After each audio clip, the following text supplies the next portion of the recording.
Olá pessoal, estamos de volta hoje. Iremos tratar aqui com vocês das causas de impedimento e de incompatibilidade para a inscrição e também para o exercício das atividades da advocacia, tá certo? Um dos requisitos para inscrição que nós vimos na aula passada, vimos 6 desses requisitos na aula passada, veremos o 7º requisito hoje, perfeito? E também veremos a inscrição como estagiário.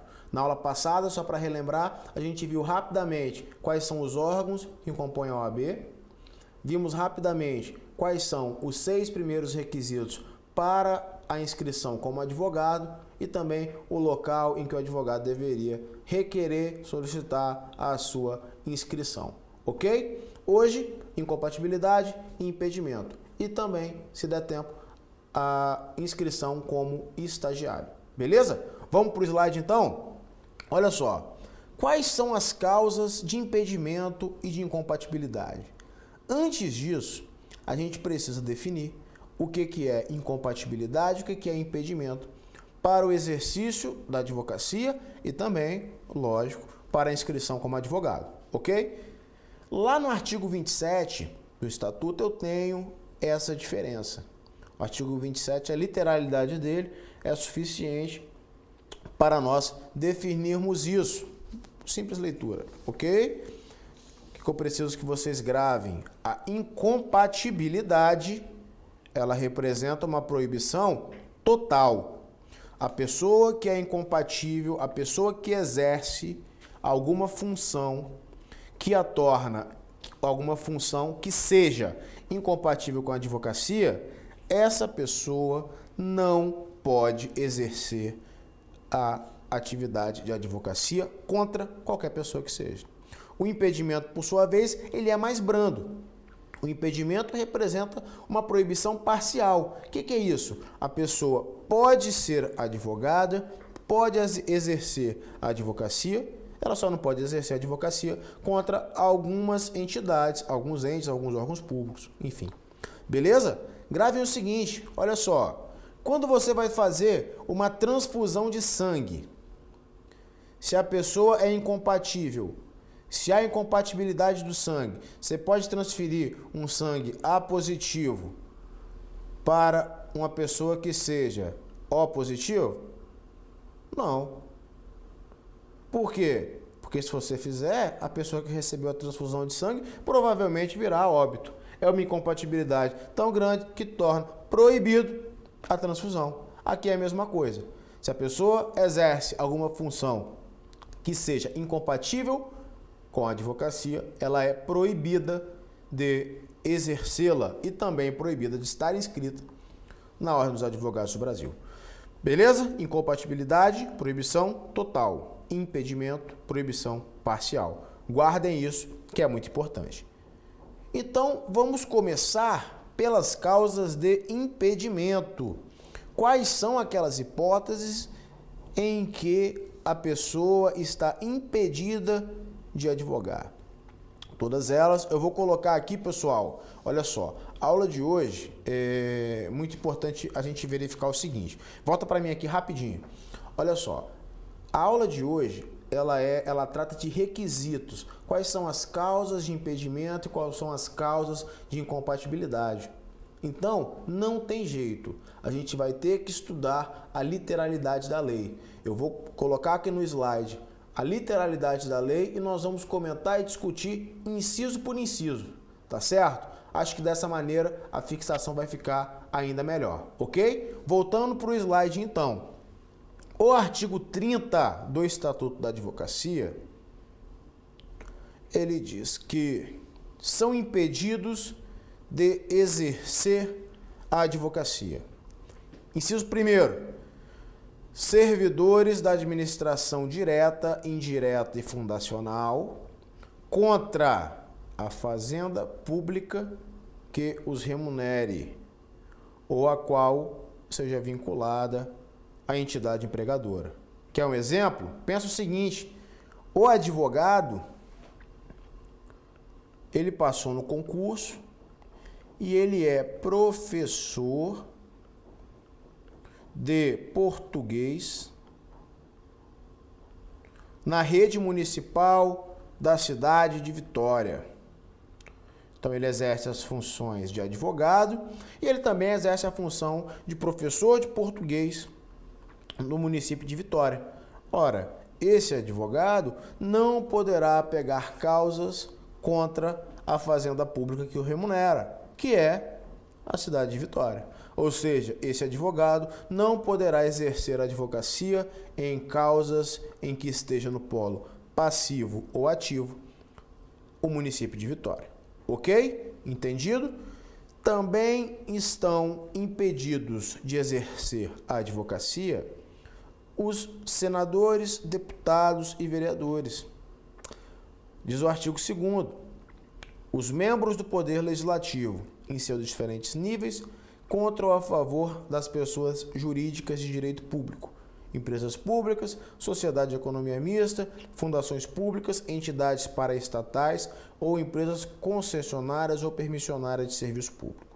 Tá certo? Aqui, atenção no seguinte: os deputados, os membros do Poder Legislativo, deputados, senadores e vereadores, eles são impedidos de exercer a advocacia.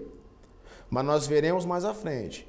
Os membros do Poder Legislativo que sejam componentes das mesas diretoras, eles exercerão um cargo de incompatibilidade, tá certo? Os membros em geral são impedidos. Gravem isso. Beleza, rapaziada? Agora, olha só o que diz o parágrafo único. Não se incluem nas hipóteses do inciso 1º os docentes dos cursos jurídicos. Mas, professor, como assim? Explico. Olha, aqui no Espírito Santo, nós temos a Universidade Federal do Espírito Santo, a UFES. Beleza? Local onde orgulhosamente me graduei.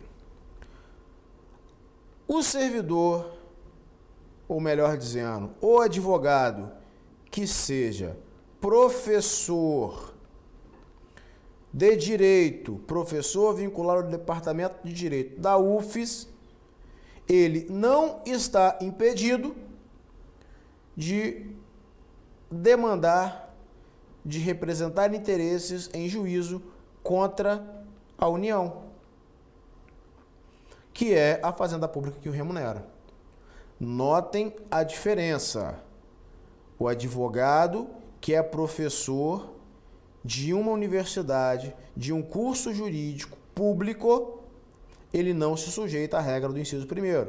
Ele pode sim defender os interesses de terceiros perante a fazenda pública que o remunera. É a União, se a universidade for federal, vai ser o Estado, se for uma universidade estadual, municipal, município. Ele não se vincula ao que diz o inciso 1º, tá bom? Percebam a diferença. O exemplo que nós demos era um professor de português. Um professor de português no ensino fundamental. Isso aqui não é curso jurídico, beleza? Curso jurídico é, obviamente, curso de direito. Beleza? Essas são as causas de impedimento. Simples, não é? Ora, pensamos o seguinte, o procurador do Estado, ele tem uma causa de impedimento de que ele não pode advogar contra o Estado. No Estado do Espírito Santo, os procuradores podem exercer advocacia privada, desde que não seja contra a entidade que os remunera, desde que não seja contra o Estado do Espírito Santo. Beleza? Guardem isso, essas são as causas de impedimento. Quando nós passamos para as causas de incompatibilidade, que são aquelas que estão lá no artigo 28, tá? Estão no artigo 28 em um rol taxativo, tá? Nós vemos que essas hipóteses elas são um pouco maiores, tá certo? Vamos estudar aqui uma a uma. Diz o artigo 28, a advocacia é incompatível, mesmo em causa própria, com as seguintes entidades. Olha o que eu disse anteriormente. O chefe do Poder Executivo e membros da mesa do Poder Legislativo e seus substitutos legais. Mas, professor, você não disse que deputados, senadores e vereadores, eles eram impedidos? Sim. Apenas aqueles membros que compuserem a mesa de sua casa legislativa, a mesa, o presidente do Senado, o presidente da Câmara e outros membros, apenas esses membros da mesa do Poder Legislativo é que são incompatíveis com a atividade da advocacia, beleza? Os demais são impedidos. Segunda causa, os membros de órgão do Poder Judiciário, Ministério Público, dos tribunais e Conselho de Contas, dos juizados especiais, da Justiça de Paz, juízes classistas, bem como todos os que exerçam função de julgamento em órgãos de deliberação coletiva da administração pública direta e indireta. Aqui, pessoal, a gente tem duas observações para fazer. A primeira delas é a seguinte: a ação direta de inconstitucionalidade 1127-8, ela trouxe uma exceção a essa regra. Trouxe uma exceção para os juízes eleitorais. Professor, como assim?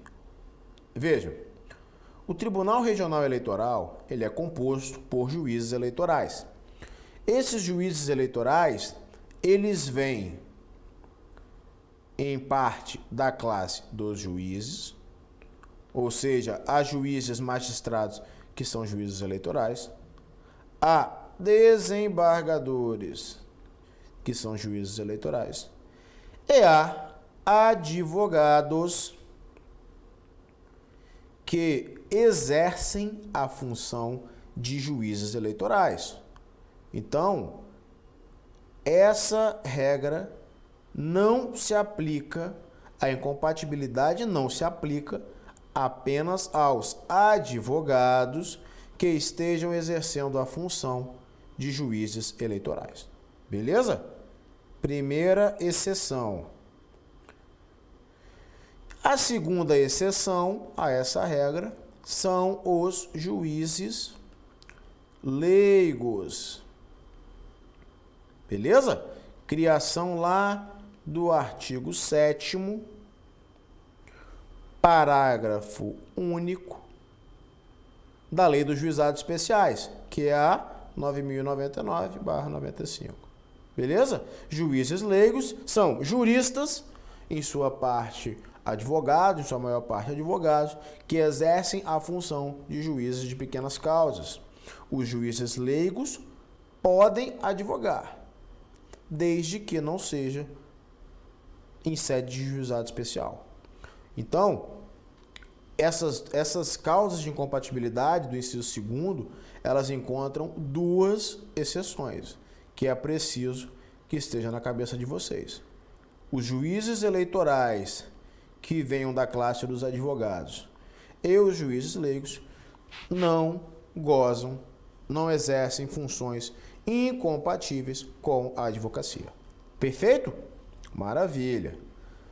Além disso, temos que também é incompatível com a atividade da advocacia os ocupantes de cargos ou funções de direção em órgãos da administração pública, direta ou indireta, em suas fundações e em suas empresas, controladas ou concessionárias de serviço público. Chamo a atenção de vocês para o seguinte: a incompatibilidade, ela só atinge aquelas pessoas que exercerem um cargo de direção. O que eu quero dizer?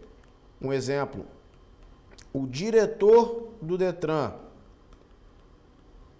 exerce atividade incompatível com a advocacia. O reitor de uma universidade, ele exerce atividade incompatível com a advocacia. Mas aquele servidor público que não detém poder de decisão relevante, e essa decisão relevante é um conceito que vai ser determinado, vai ser analisado pelo conselho responsável pela inscrição, ou seja, pelo conselho seccional da OAB, ele não se aplica a essa incompatibilidade. Tá certo? Aquele que ocupar um cargo ou função que não detenha poder de decisão relevante, ele não se enquadra, ele é uma exceção a essa causa de incompatibilidade ao exercício da advocacia. Perfeito?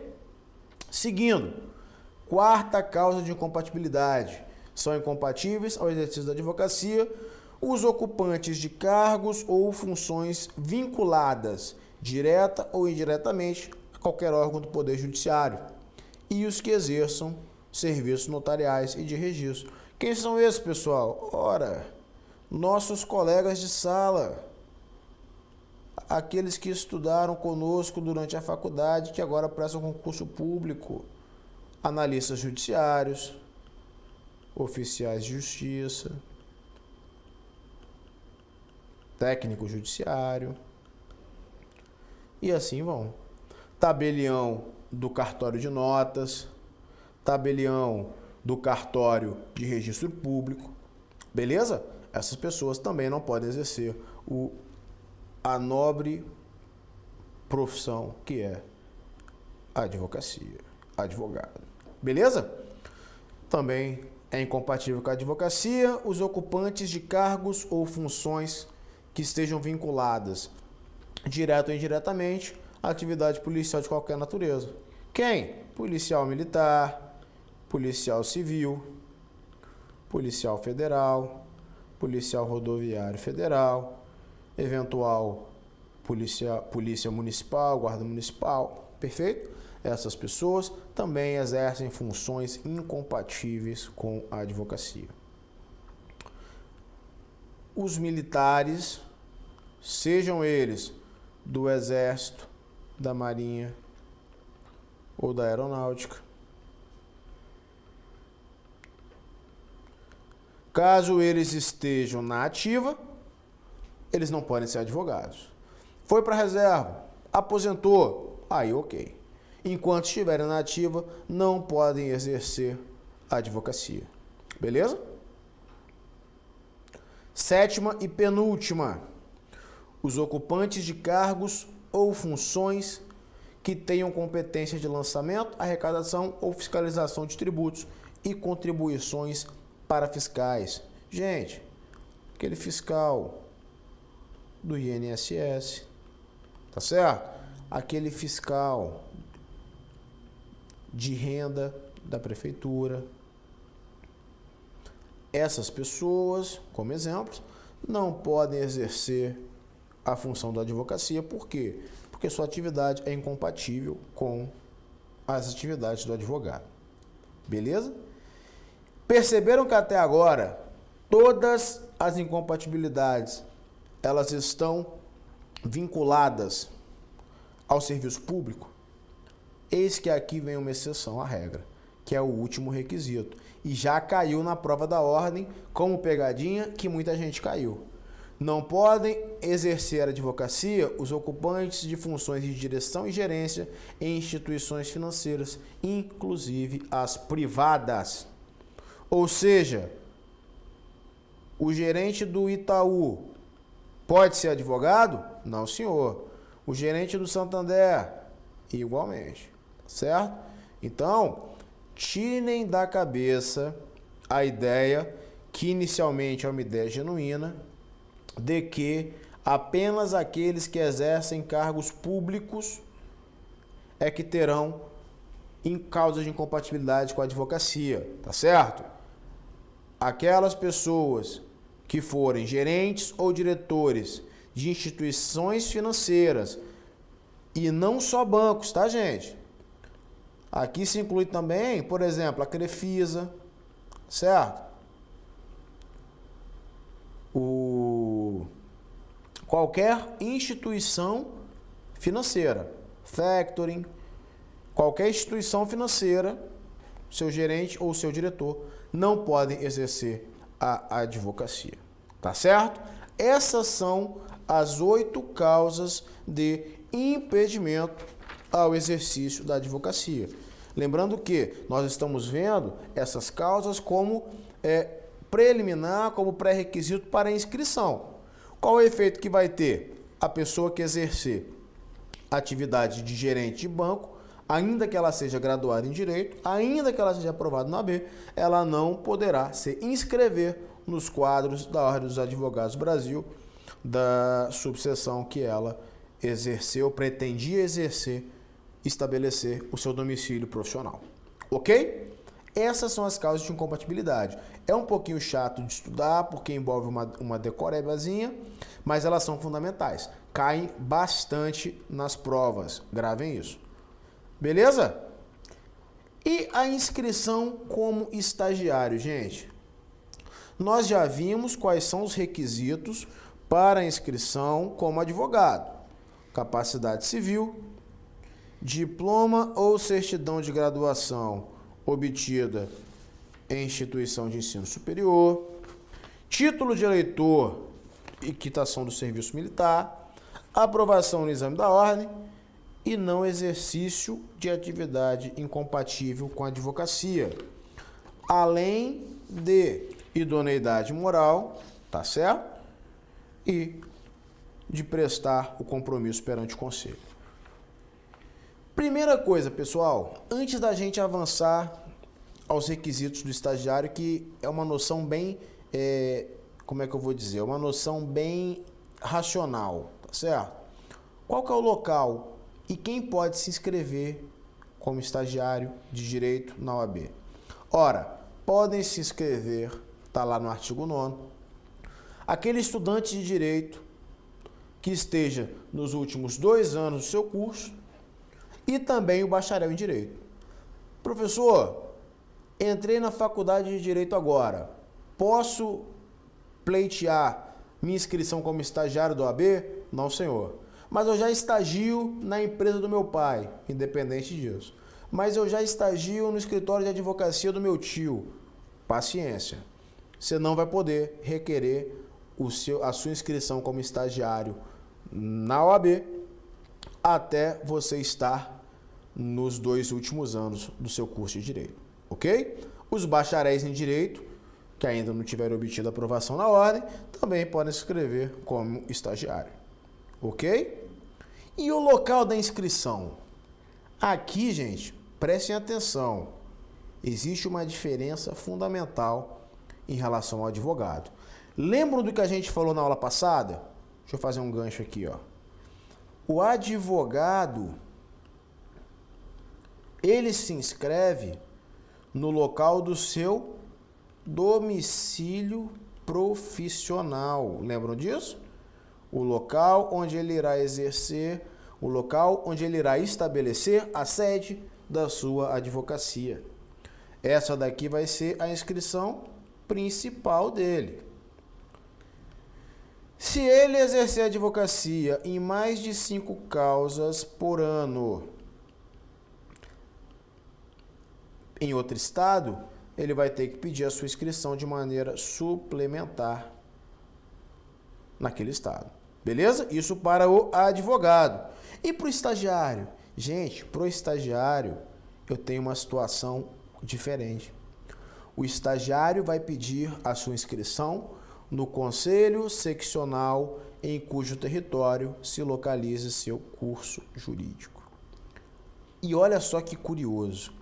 O estagiário, ele mora numa cidadezinha, numa cidade do estado da Bahia, na divisa com o Espírito Santo.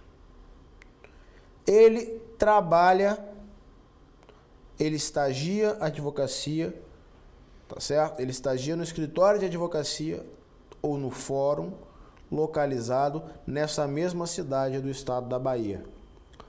Mas ele estuda direito em uma faculdade localizada em uma instituição do Espírito Santo. Onde é que ele vai ter que pedir a sua inscrição como estagiário? Na seccional, no Conselho Seccional do Espírito Santo. Mas ele mora na Bahia, paciência. Mas ele trabalha na Bahia. Paciência. Domicílio profissional é requisito, é o local onde vai se inscrever o advogado. O estagiário é no local do seu curso jurídico e por isso, no nosso exemplo, no estado do Espírito Santo. Tá certo? É longe da casa dele, professor. Paciência. Ok? Primeira diferença, hein? Gravem isso, não pode errar se cair na prova. Passando direto agora, gente. Quais são os requisitos para inscrição como estagiário? Ó, simples. São os mesmos requisitos para advogado. Tá certo? Vamos fazer aqui, eu vou voltar para a gente fazer um raciocínio junto. Quais são os requisitos para advogado? Venham nesse raciocínio comigo. E vamos ver juntos se ele se aplica ao estagiário, pensando junto aqui. Olha só. Primeiro, comprovante de capacidade civil. Gente, para ser estagiário, precisa ter capacidade civil? Precisa.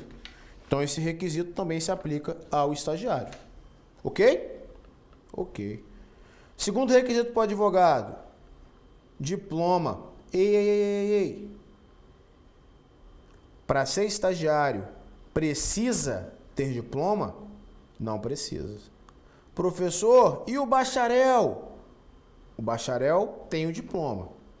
Mas isso não é um requisito para inscrição como advogado, como estagiário. Beleza? Exigir diploma de estagiário não seria lógico. Por quê? Porque se ele tivesse formado, ele se inscreveria como advogado, não como estagiário. Pronto.